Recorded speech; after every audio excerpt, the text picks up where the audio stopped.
कुछ और तस्वीरें यहाँ पे इस वक्त दिखा रहे हैं। ये तस्वीरें प्रधानमंत्री नरेंद्र मोदी की डेनिश प्राइम मिनिस्टर के सरकारी आवास में, जहाँ पे वो उनके लॉन में चहलकदमी करते हुए दिखाई पड़ रहे हैं। निश्चित तौर से दोनों नेताओं के बीच में ये सहज संवाद दिखाई पड़ रहा है और डेनिश प्राइम मिनिस्टर प्रधानमंत्री नरेंद्र मोदी को तमाम एक तरीके से जानकारी साझा करते हैं। और ये उनका आवास है प्रधानमंत्री डेनिश की, जो प्रधानमंत्री हैं, और वहाँ पर प्रधानमंत्री मोदी पहुंचे हैं और ऐसे में वो अपने चहलकदमी करते हुए नजर आ रहे हैं। और निश्चित तौर से ये बेहद महत्वपूर्ण मौका होता है दोनों नेताओं के बीच में आपसी संवाद के माध्यम से एक सहज समझ को आगे बढ़ाने को लेकर। और ये तस्वीरें उस लिहाज से बेहद महत्वपूर्ण और ये अपने आप में बताती है। हमने पहले भी कई बार ऐसे तमाम देशों के राष्ट्र प्रमुखों के साथ में प्रधानमंत्री नरेंद्र मोदी को एक सहजतापूर्ण माहौल में बातचीत करते हुए, चहलकदमी करते हुए या फिर चाय पे चर्चा करते हुए देखा है। उसी प्रकार की तस्वीरों को एक बार हम फिर से कोपेनहेगन से, डेनमार्क की राजधानी, जहां पे प्रधानमंत्री का जो राजकीय आवास है, वहां से हमको ये तस्वीरें दिखाई पड़ रही हैं और दोनों नेता सहजतापूर्ण तरीके से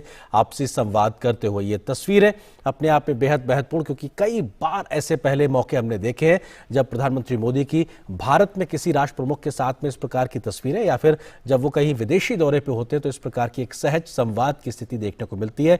कोई तीसरा व्यक्ति नहीं, दोनों नेता एक दूसरे के साथ में बात करते हैं तो निश्चित तौर से जो साझा हित है, जो तमाम जो बातें हैं जो दोनों देशों के भलाई के लिए हैं, या कहा जाए एक तरीके से जो दुनिया की भलाई के लिए, उन तमाम मसलों पर विस्तार से बात करने का एक मौके के तौर पे होता है। और अपने आप में एक आधार तैयार होता है, एक समझ तैयार होती है और उस समझ के आधार पर आगे बढ़ने का मौका मिलता है। हमारे सहयोगी सुधाकर दास इस वक्त हमारे साथ में डेनमार्क की राजधानी कोपेनहेगन से ही मौजूद है, जहां पे प्रधानमंत्री इस वक्त प्रधानमंत्री डेनिश प्राइम मिनिस्टर के राजकीय आवास पे मौजूद है। सुधाकर, इन तस्वीरों को किस तरीके से समझने की जरूरत है कि एक सहज संवाद का एक मौके के तौर पर दोनों प्रधानमंत्री चहलकदमी करते हुए?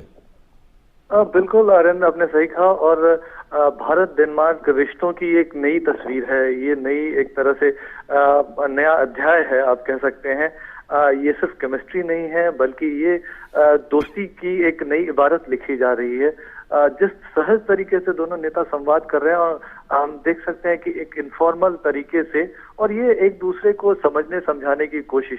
तो आप देखिए डेनिश पीएम का जो इंडिया के साथ कनेक्शन है, पीएम मोदी की वो जब कई बार जब वो भाषण देती हैं, उन्होंने अपने संसद में हो या कई मंचों पर, उन्होंने भारत के लोकतंत्र की ना सिर्फ तारीफ की है, बल्कि पीएम मोदी ने भारत में जिस तरह से कदम उठाए हैं उसको आगे बढ़ाया है। देखिए डेनमार्क उन देशों में है जिसने पहली बार किसी देश के साथ ग्रीन स्ट्रैटेजिक पार्टनरशिप की है।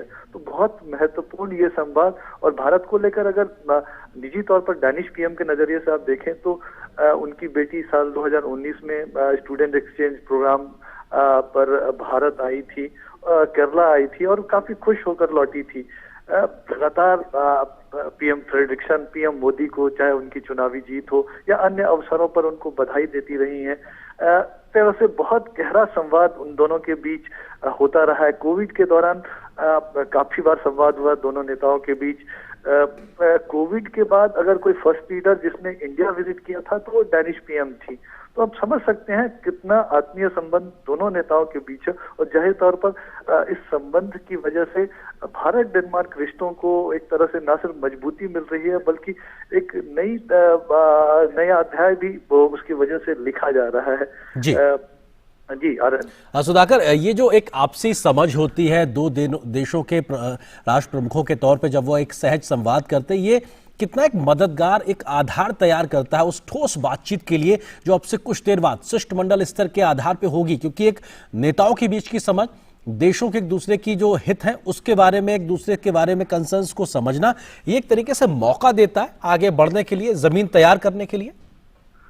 बिल्कुल। और देखिए हम जानते हैं कि पीएम मोदी किस हम्बल बैकग्राउंड से आते हैं, किस तरह से गरीबी में उनका संघर्षों में जीवन बीता, और आज वो जो कुछ भी कर रहे हैं उसमें कहीं ना कहीं जो समाज में सबसे निचले पायदान पर जो व्यक्ति है उसमें आत्मविश्वास भरने की कोशिश रहती है उनकी तमाम नीतियों में।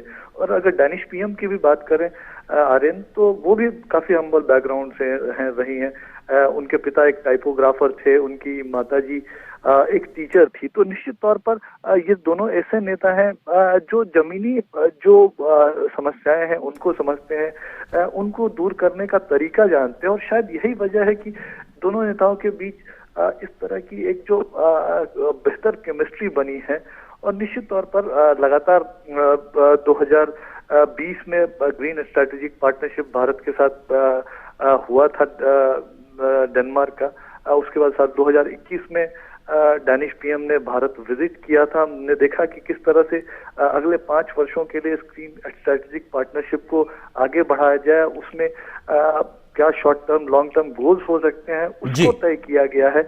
और आगे ये जो एक इनफॉर्मल संवाद है, ये दोनों नेताओं के बीच संवाद को, समझ को तो आगे बढ़ाएगा ही, बल्कि डाउन द लाइन आप देखें तो जो पूरा तंत्र है, कई तरह के मैकेनिज्म है, उस मैकेनिज्म में भी एक नई जान फूकेगा और उनको एक तरह से ये संदेश संकेत जाएगा कि हमको नई ऊर्जा के साथ इन संबंधों को मजबूत बनाने के लिए, इसको आगे बढ़ाने के लिए और नई सदी के जरूरतों के हिसाब से वैश्विक चुनौतियों का सामना करने के लिए तैयार करना होगा, उस दोस्ती को और भी मजबूत करना होगा। तो ये एक बड़ा संदेश जाएगा, तो उसका बहुत ज्यादा फायदा मिलने वाला है। आर्यन, सुधाकर, जो हम तस्वीरों में देख पा रहे हैं, खिली हुई धूप और चारों ओर हरियाली, और क्योंकि हम डेनमार्क को एक ग्रीन पार्टनर के तरीके से देखते हैं और ये महज एक सुखद संयोग ही हम कहेंगे कि संभवतः डेनमार्क के प्रधानमंत्री ने जो परिधान धारण किया हुआ वो भी लगभग हरे रंग के तरीके से, तो निश्चित तौर से एक जो सहयोग का जो बड़ा आधार है वो भी कहीं ना कहीं एक ग्रीन पार्टनर के तरीके से लगातार, और फोकस भी हमको नजर आ रहा है, और शायद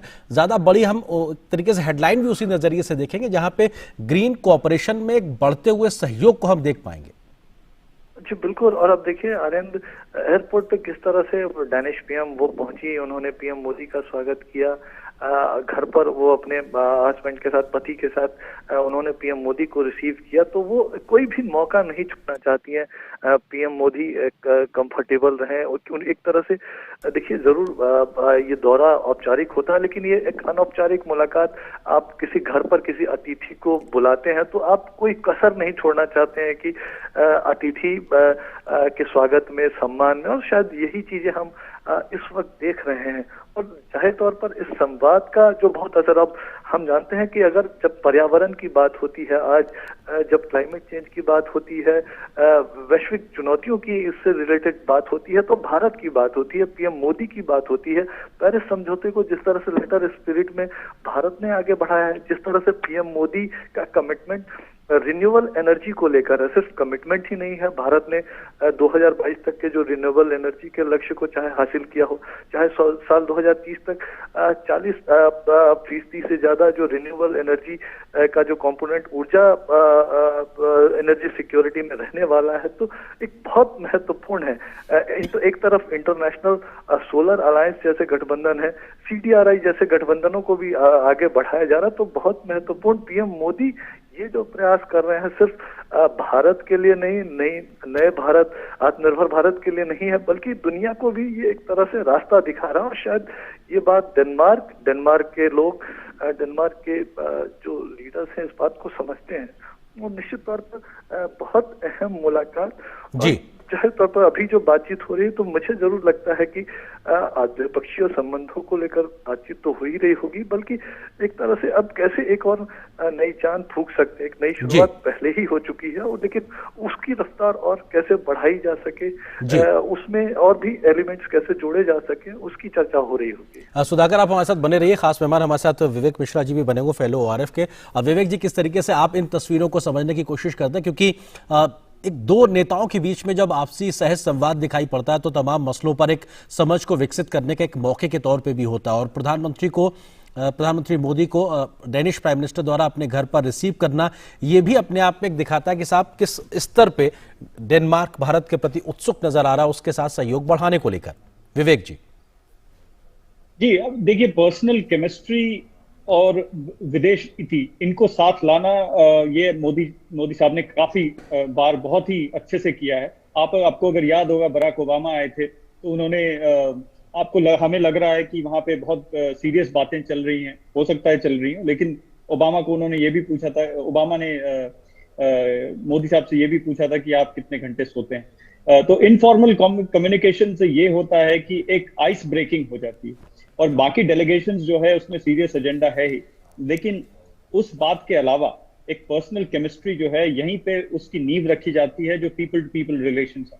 यहाँ पे अगर लीडरशिप में एक अच्छी पीपल टू पीपल रिलेशनशिप की झलक मिले, तो बाकी पीपल टू पीपल रिलेशनशिप ये बहुत आसान हो जाता है। तो मेरे ख्याल से ये जो भारत की नीति में खासकर दिखाया गया है कि डियास्पोरा जो है, भारत के मूल के लोग जो हैं, उनसे इंटरैक्शन जहां भी प्राइम मिनिस्टर मोदी गए हैं वहां किया है, और उनके लीडर से भी पर्सनल अनऑफिशियल बातें की है। तो इससे एक बहुत ही चैनलाइज्ड वे में विदेश नीति और जो पर्सनल केमिस्ट्री है, ये एक इसको साथ लाया है। तो मेरे ख्याल से ये जो कम्युनिकेशन जो हम तस्वीरें देख रहे हैं, इससे ये पता चल रहा है कि बहुत ही बातें सरल हैं, और जो एजेंडा, सीरियस एजेंडा है, उसके लिए एक डेलीगेशन ऑलरेडी है, सब कुछ लाइंड अप है, और लीडरशिप अगर एक इजीनेस दिखे लीडरशिप दोनों तरफ की लीडरशिप में, तो ये दोनों देश के बायलैटरल बहुपक्षीय नीति के लिए बहुत ही अच्छी बात है। जी विवेक जी, जिस बात का आपने जिक्र किया कि हमने देखा कि ऐसी तस्वीर हमें पहले कई बार कई राष्ट्र प्रमुखों के साथ प्रधानमंत्री मोदी की देखी, आपको लगता है कि उनके विदेश नीति का एक अहम हिस्से के तौर पर किस तरह से पर्सनल केमिस्ट्री एक डेवलप करते हैं, जो शायद दोनों देशों के संबंधों को मजबूत करने में मददगार भी साबित होती है? ये बहुत जरूरी होता है, क्योंकि आप देखिए लीडरशिप आपको